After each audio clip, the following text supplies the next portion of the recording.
Question number 6. A wire elongates by 9 mm when a load of 10 kg is suspended from it. What is the elongation when its radius is doubled if all other quantities are same as before? Now we know that Young's modulus is equal to F upon A by delta L by L. So from here we can write that F by pi r square, which is the cross-sectional area, into L by delta L.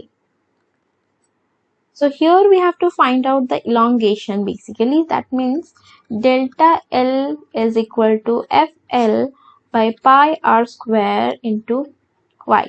Now according to this question, the wire elongates by 9 mm, and if the radius is double, then you have to find out what would be the elongation.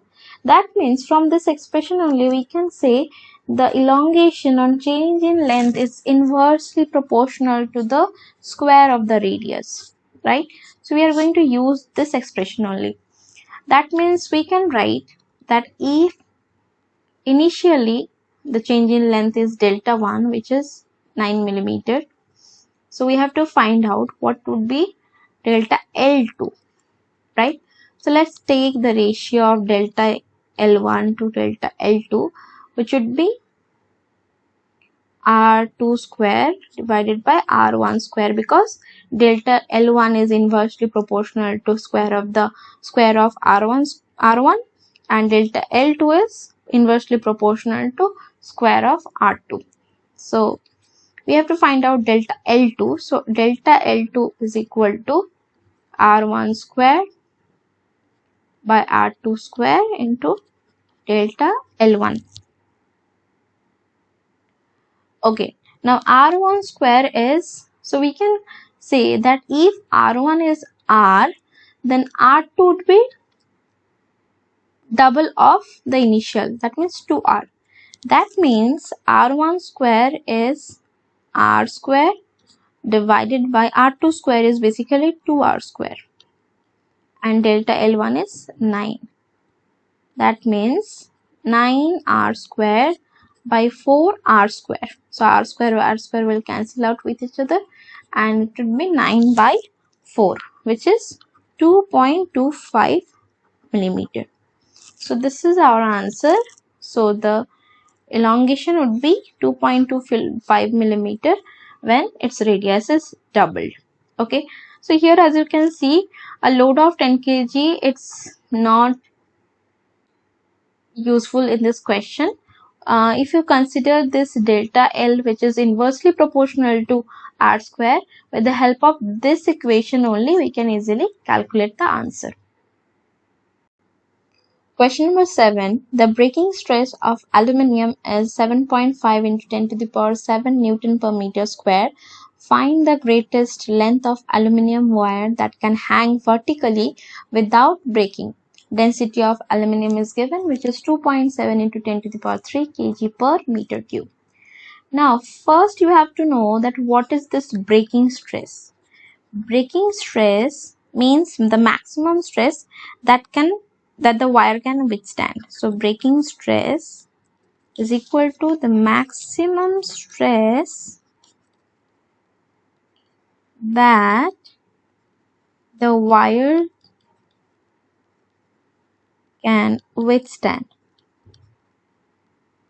Now here in this question, the value of this breaking stress of aluminum is 7.5 into 10 to the power 7 Newton per meter square.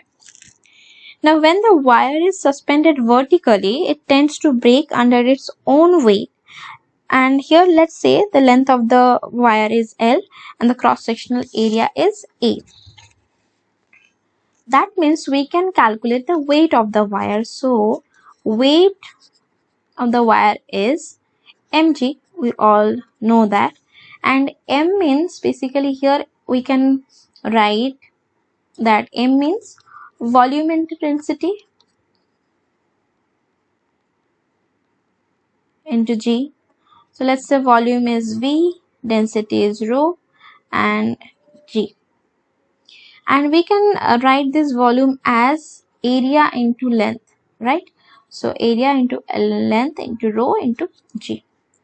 That means stress is equal to weight upon area. So let's write this AL rho G here divided by A will cancel out with each other. Then we will be getting L rho G. So the value of stress is L rho G. Okay. Now this value is already given. So from here we can write, because here you have to calculate the greatest length of this wire, which is L basically. So L is equal to stress divided by rho into G, and stress is given, which is 7.5 into 10 to the power 7, and rho is given, which is 2.7 into 10 to the power 3, and the value of G we all know, which is 10. And after calculating this value, we'll be getting the answer as 2.8 into 10 to the power 3 meter. So this is our answer. So the maximum length of the wire would be 2.8 into 10 to the power 3 meter. Question number 8.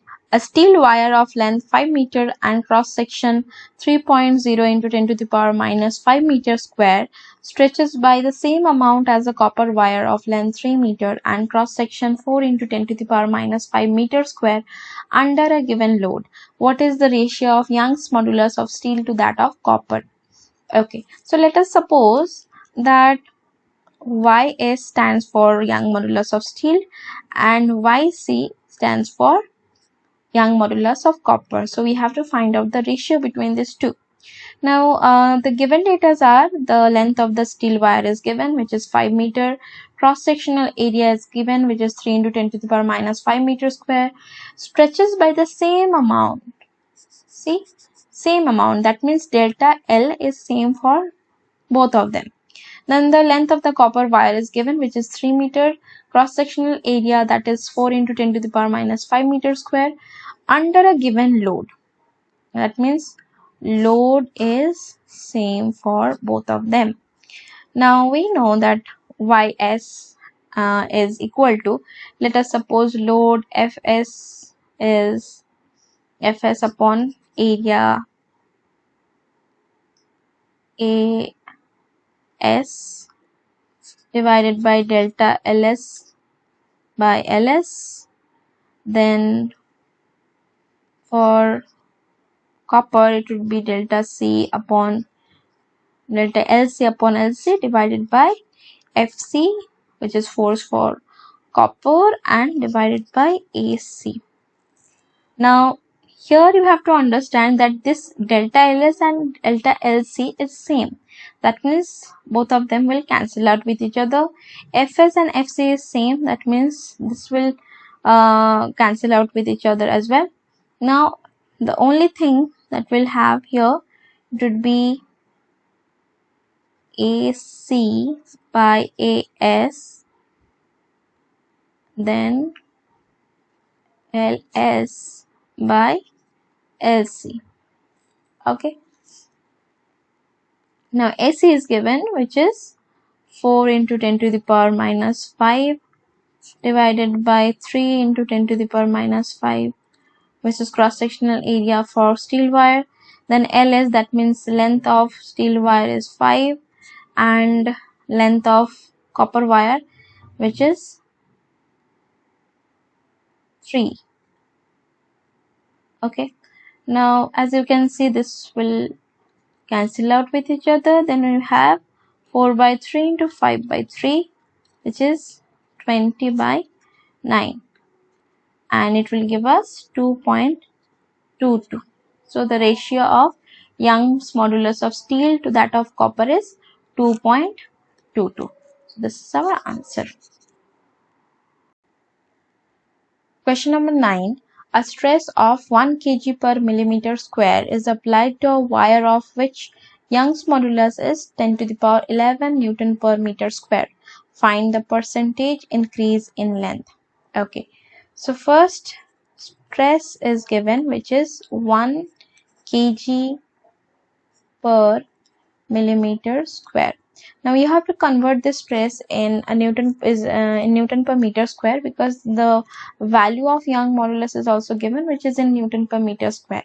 So to convert this, we know that 1 kg per millimeter square means 9.8 Newton divided by 10 to the power minus 3 whole square meter square.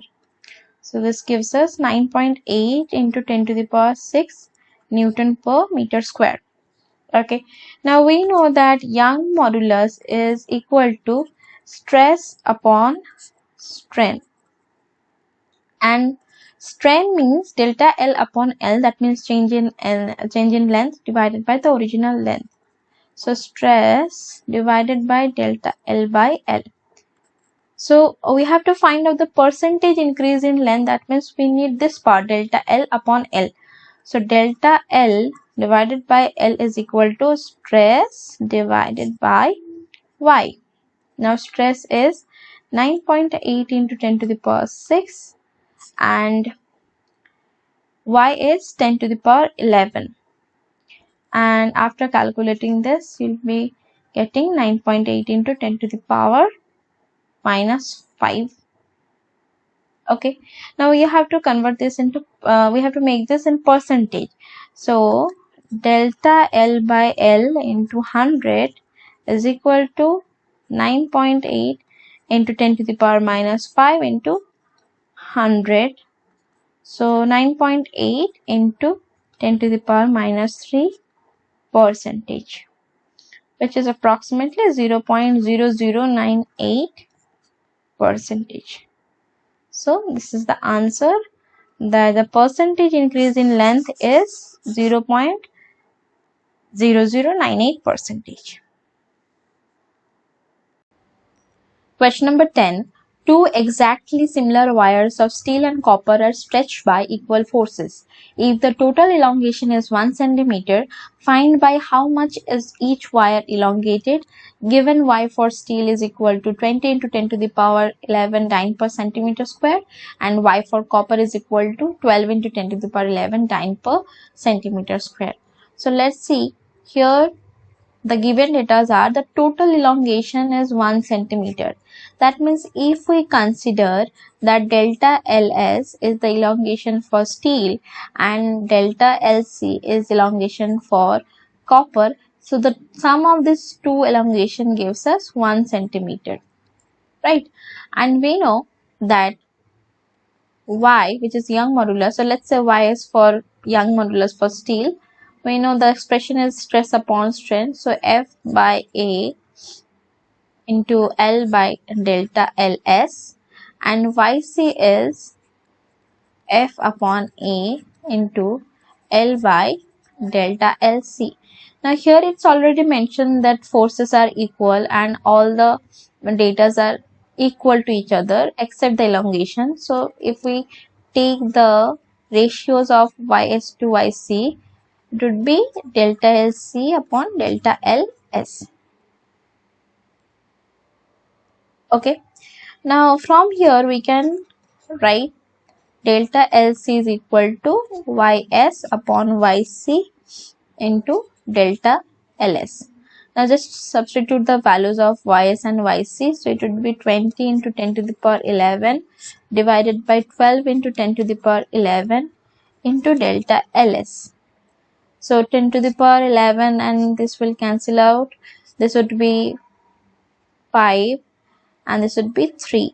4 3s are 12. So it is 5 by 3 delta LS.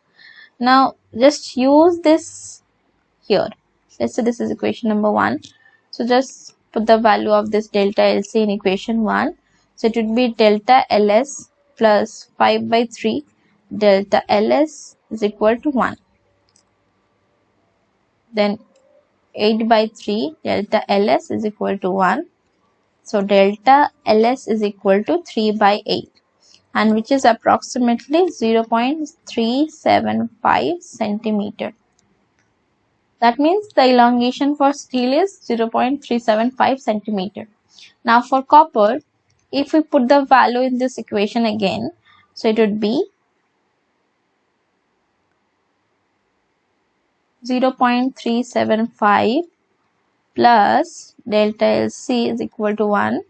So delta LC is equal to 1 minus 0.375, which is 0.625 centimeter. So these are the answers. So the elongation for steel is 0.375 centimeter and the elongation for copper is 0.625 centimeter.